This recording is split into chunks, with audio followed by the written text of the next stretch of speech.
The Twilight Zone is defined as a conceptual area that is undefined or intermediate, a sphere of experience that appears sinister or dangerous because of its uncertainty, unpredictability, or ambiguity. As it refers to the ocean, it is the lowest level to which light can penetrate. As a military term, it is classified as a moral and strategic gray area. Many know the term from the popular anthology television series, where the characters found themselves grappling with often disturbing or unusual events, described as entering the Twilight Zone. If you observe reality as of late, it can certainly be viewed through the lens of a sphere of experience akin to the Twilight Zone. The collective is experiencing an immense change within our internal and psychological landscape, and a vast dissonance with the external manifestation of the world outside of ourselves. These accelerated changes in our energetic bodies and upgraded tethers are manifesting externally in what may seem like strange ways. Glitches in time, losing time, experiencing time speeding up, lost items suddenly appearing in their reality in ways that are unexplainable, synchronicities, seeing energy as orbs, observing unexplained sky activity, feeling brain fog, lack of focus and concentration, trouble with sleep, no dreaming, or conversely, intense, vivid, or strange dreams, lack of energy and doership, intense surges of emotionality. Our physical bodies are changing, our perspectives rearranging, our senses beyond the five opening. Fourth density is becoming physically manifest. All that was veiled from our eyes falling. But with that comes the totality of life's spectrum. Our perspective paramount. Is this a new kind of heaven or a new kind of hell? Quite assuredly, it is both. These celestial energies are manifest as a full moon lunar eclipse, which ushers in this energetic season. Eclipse season, which will be culminating in life-altering perspective shifts and resolution of long-standing stagnancy and impasse. It is shining a light into the dark corners of our psyches, not in an attempt to elicit a sinister or dangerous experience, as some would have you believe, but to create a canvas for us to see the tethers ready for transmutation. For eclipses are harbingers of change. The lowest interpretation of the Twilight Zone is a place that is sinister and dangerous, where nothing makes sense, where things are rarely fair and often twisted and macabre. The narrator creators, those with the megaphones and vice grip on the resonant frequency, would have you believe that we are living in their moral and strategic gray areas, their Twilight Zone, that their world is our world and that what we hold to value is the same, that we are all playing the same game by the same rules, that the world is a dangerous place and you should fear not only every now, but the future to come. The truth that they don't want you to understand is that it is they who are in fear, in constriction, in a tight grip that they do not want to slip.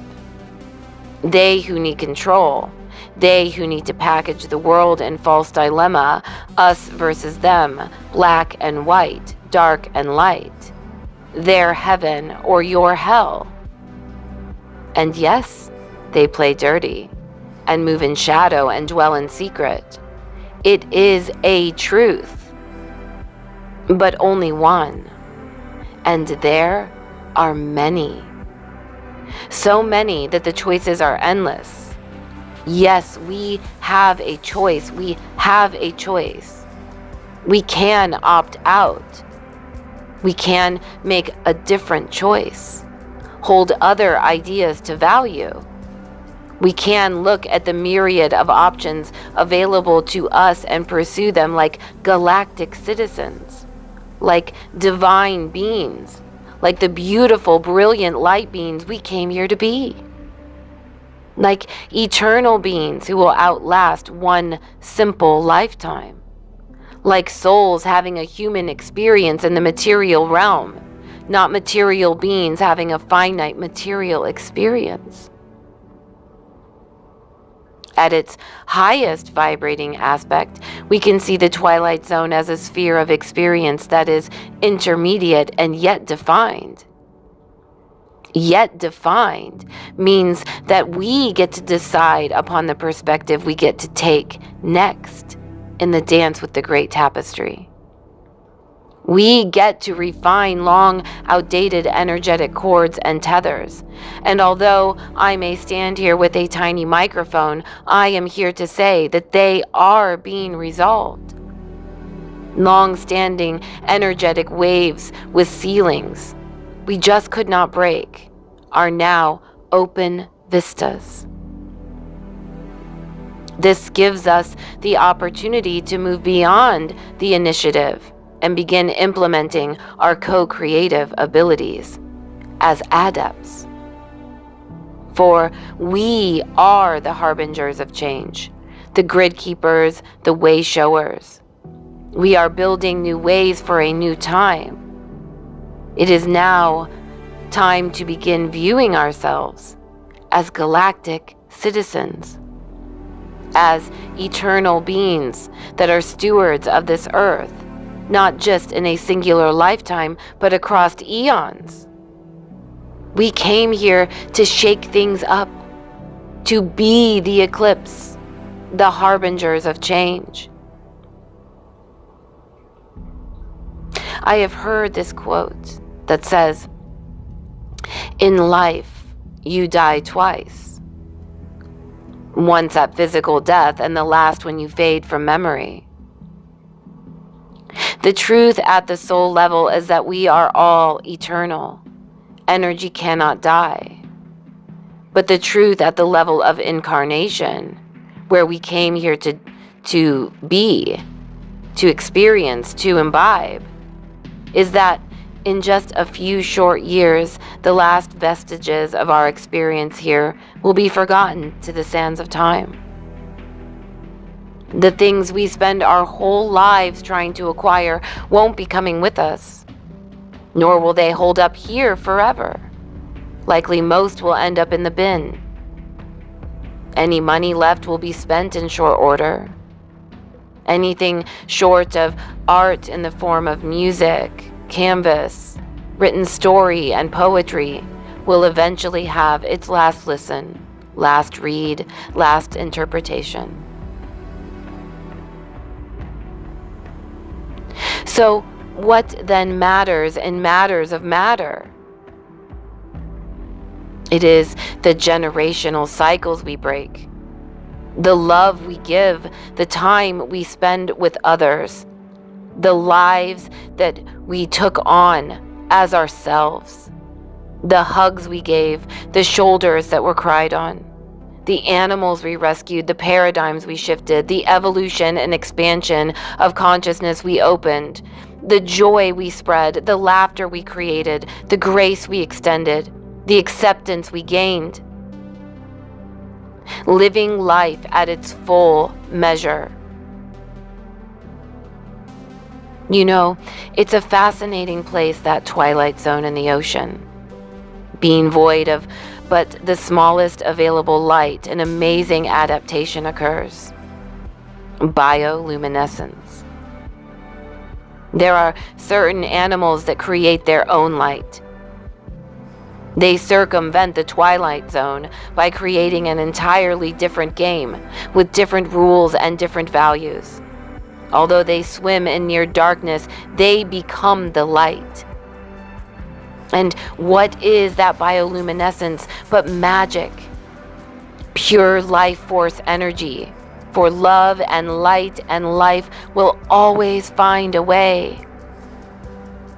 It is time to bring the magic back. The joy de vivre. It is time to become the living prayer. In these energies we are swimming in now, Libra at its highest expression is balanced and harmonic. In relationship, it is the lovers. Aries at its highest expression is the heart-led warrior.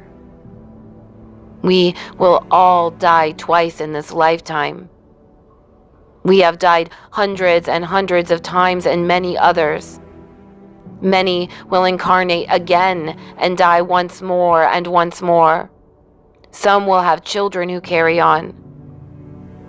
What bioluminescence are you leaving behind? For your future, for their future. What constructs, what programs, what beauty, what love? What then could matter more in matters of the physical world than the non-physical spirit of love, beauty, and harmony? The remembrance of unity and oneness, for they are the only eternal thing in the temporal plane. The spark becomes the flame, which spreads the fire, which warms the hearth, which feeds the family, which nurtures the land, which fosters community, which cultivates connection, which creates love, which expresses beauty, which inspires heart-led action. This is a prayer in motion. You are that spark. The time is now. Light up. This is legacy. This is shaping the yet undefined. This is opting out and playing a new game with new rules. This is the way of the heart-led warrior, one who would never dream of war, for those are in the deep, dark waters of an entirely different Twilight Zone, where only the material matters and the unexplained is obscene, where magic is a fairy tale. Now more than ever, we came to light up the night, even in the midst of shadow. Through energy, thought, and deed. We all die twice here. Why not make your second act a story worth telling? I'm sending you all big, big, big, big love. Bye. Just wanted to say I love ya. Scully loves ya. Bye.